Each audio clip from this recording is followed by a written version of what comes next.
মনোযোগ দিয়ে শুনবেন, তাহলে আপনারা গল্পটাকে ভালোভাবে বুঝতে পারবেন। এক সময় পরে বাড়িতে ধান ভেনে শাক পাতা কুড়িয়ে তাদের চলতো, কিন্তু আল্লাদি আসার পর থেকে তারা নৌকা চালিয়ে শহরে সবজি বিক্রি করে জীবন নির্বাহ করে। এই সময় তারা আল্লাদিকেও সাথে নিয়ে যায়,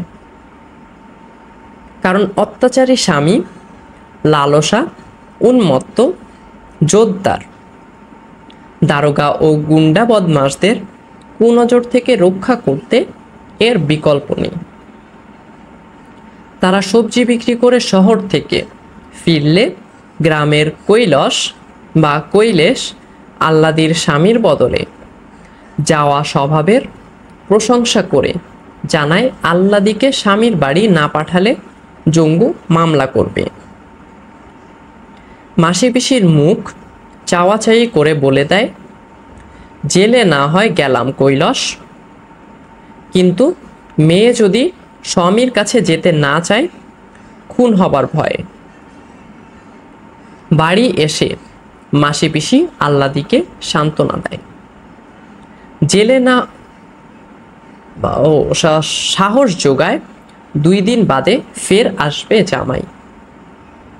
শহরের খারাপ মানুষ আর গ্রামের খারাপ মানুষগুলো মাসি পিসিকে চিনে চুপচাপ হয়ে গেছে,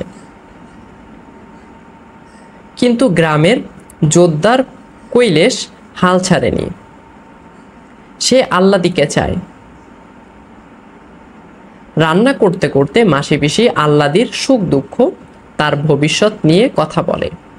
জামাই জঙ্গু এলে আদর যত্ন করবে, ভালো ব্যবহারের সিদ্ধান্ত নেয়। রান্না সেরে খাওয়ার আয়োজন করছে তারা। এমন সময় বাহিরে থেকে কানাই চৌকিদার হাঁক শোনা যায়। বাহিরে এসে গোকুলের পেয়াদা 3 জনকে চিনতে পারে মাসি পিসি। কানাই বলে, দারোগাবাবু এসে বসে আছে, কাছারি বাড়ি যেতে হবে একবার।